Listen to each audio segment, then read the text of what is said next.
Қайырлы күн достар, менің каналыма қош келдіңіздер. Бүгін сіздермен мен әзірге өте дәмді, тіске басар сигара бөлек жасайтын боламыз. Өте оңай дайындалады. Ал ендеше бастайық. Алдымен сиырымызды алып, қажет пішінде кесіп алатын боламыз. Видеодағыдай кесіп аламыз.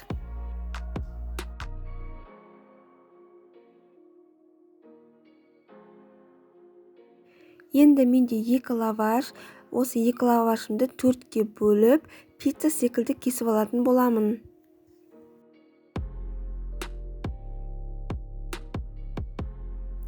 Енді сол лавашымызды алып, шет жағына сиырымызды қоямыз және тап осылай орайтын боламыз. Ең шет жағына сумен сулап жіберіп, жапсырып жібереміз.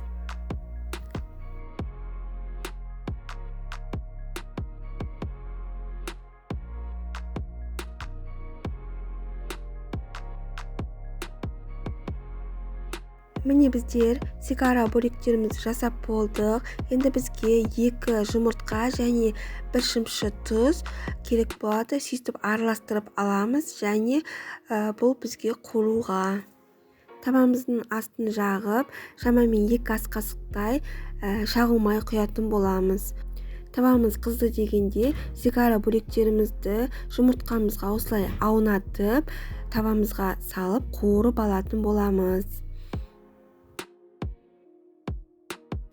Астыңғы жағы қызарғанда екінші жағына ауыстырып пісіріп аламыз. Міне екінші беті қызарды дегенде сигара бөліктерімізді алатын боламыз.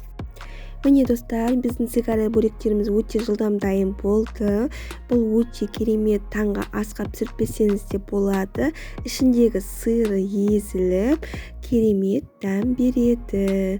Сіздер де жасап көріңіздер. Менімен болғандарыңызға көп рахмет. Менің каналыма подписаться етіп, лайк, комментарий қалдыруды ұмытпаңыздар. Сау болыңыздар.